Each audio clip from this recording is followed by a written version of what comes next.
Support our school by subscribing to the channel and check out our website for new classes starting soon. Today's discussion is another one about pronunciation. We've done a lot about pronunciation from different angles, kind of starting from the smallest or the simplest and working our way up to more complex things. We started with initials and finals, how consonants and vowels are treated in Chinese. Then we talked about tones as well, the 4 tones of Mandarin. We talked about putting tones into tone pairs, how they sound when they're paired up next to each other. We put some difficult to pronounce vowel and consonant sounds together, like 水 versus 雪, 照 versus 叫. Today is about the next step, because you might have gotten all of that content already and you're able to produce these sounds and tones accurately when you're drilling these very small pieces.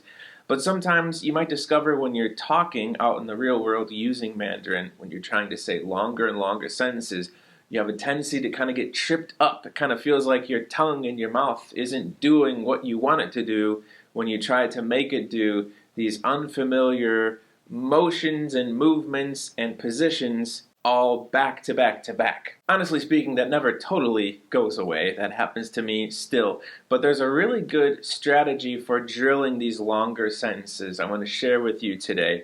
I don't want to talk too much about it before I give you the drill. I'm going to allow myself to nerd out a little bit and do some more explaining after the drill's over. So stay tuned for that if you're interested. But the strategy here is take your long phrase, whatever you want to practice, whatever's tripping you up. Start at the back and then keep adding it on towards the front of the sentence until you have your complete sentence there. This is something that was taught to me by my professors in university, and I found it very useful. Share it with students who've also found it useful as well. So I'll start the drill now. It's going to be 4 different phrases, starting from a small one and working our way up to a longer one at the end. The first phrase, really, it's only a word, a 3-syllable word. 橘子汁, orange juice. 汁, 汁, 紫汁, 紫汁, 橘子汁, 橘子汁. Next phrase, 多长时间? Let's start at the back. 间, 间, 时间, 时间, 长时间, 长时间, 多长时间, 多长时间. The next one, we'll use this as a piece in the middle. 多长时间 will show up in the middle. 你学了多长时间中文？中文，中文，时间中文，时间中文。多长时间中文？多长时间中文？学了多长时间中文？学了多长时间中文？你学了多长时间中文？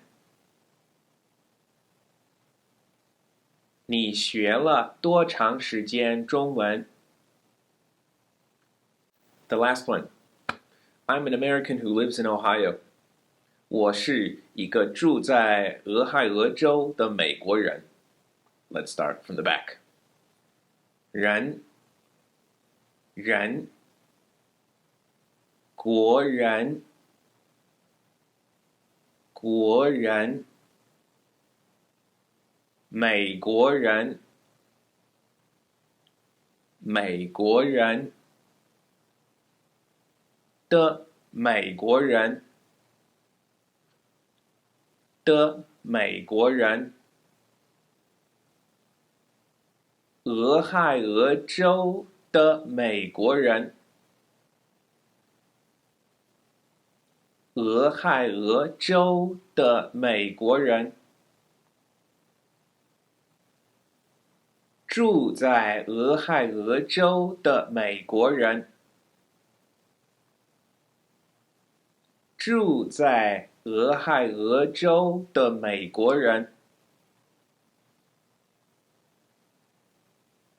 一个住在俄亥俄州的美国人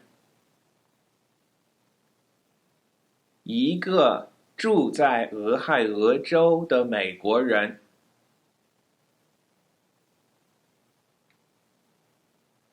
我是一个住在俄亥俄州的美国人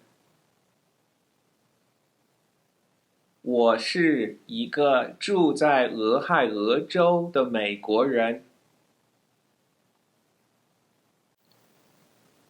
好 So you can kind of tell once it gets longer and longer, it gets harder and harder to do fluidly all throughout without getting tripped up. But hopefully this strategy helps to keep you on track. So why does this strategy work? I think it has to do with keeping that last part of the phrase really fresh in your brain as you deal with the front of the phrase first. You still have that last part as fresh as possible as you get all the way to the back end. So let's take a look here. The first one, 橘子汁. Why is this difficult to say to begin with? 橘子汁. We have a lot going on. 橘子汁. Your tongue has to hit 3 separate spots in a very rapid succession. 橘, that letter J, with the U sound. 橘, that U vowel sound, that's the U with the 2 dots. Even though we don't use 2 dots here, anytime you have a letter U after a letter J, it's always going to be that U with the 2 dots, that vowel we don't really have in English. 橘子, 橘子. Then finally, to a retroflex, 知, where your tongue the tip of your tongue is up on your hard palate here. 橘子汁, 橘子汁. That's why that's so difficult to say. Hopefully the strategy of building from the back helps to practice. The next one, 多长时间?多长时间 is always a difficult one. I remember the first time I was taught 多长时间 in class. It's the word to ask how long in terms of time. And when I first saw that phrase in my textbook, I was like, visibly, it just looks like a crazy thing to be able to say. But with practice, those 4 separate syllables just get kind of treated as one automatic thing that you can produce pretty much without thinking too much automatically. 多长时间? I promise it gets easier to say. And it's a very good word to learn because one of the questions you will get asked a lot if you're around a lot of Chinese people is 你学了多长时间中文? This is a great target question that we teach in our second term of classes to beginners here at the Columbus School of Chinese. How long have you studied Chinese? 你学了多长时间中文? So once you have the 多长时间 as a relatively more and more automatic big block instead of 4 separate things you have to deal with, you can put it into longer sentences and it's less likely to trip you up. Finally, the longest one I gave today, 我是一个住在俄亥俄州的美国人. There's a few places that could trip people up. First is 美国人. 美国人, third tone, second tone, second tone. Second tone is difficult enough to begin with. 国人, 国人. It's like 国人. This is a very difficult thing to wrap your English-speaking brain around. Ending a sentence with We have a tendency to want to end a sentence with a da-da-da-da to kind of let people know we're done talking now, right? In Chinese, you can't do that. You kind of have to override that instinct to keep the tones in your words. 美国人, 美, a low third tone that does not come back up. It is not 美国人. It is not that. 美, just leave it down there. 美国人. That's hard enough to begin with. So start there. 人, 国人,美国人. All right. And then the other big one that I think trips up a lot of people is this 俄亥俄州, the state of Ohio. It looks like a mess written on the page. E, H-A-I, E, 俄亥俄, 俄亥俄州, the state of Ohio. If it's helpful for you, just put spaces in between the syllables. The letter E, space, H-A-I, space, E. All right, 俄亥俄. 我是一个住在俄亥俄州的美国人. That's my spiel on these particular 4 phrases and the strategy of building from the back. Hopefully it works for you. If it does, please let me know. I'd love to hear it. If you have other strategies to help say longer and longer phrases without getting tongue-tied, I'd love to try them out as well.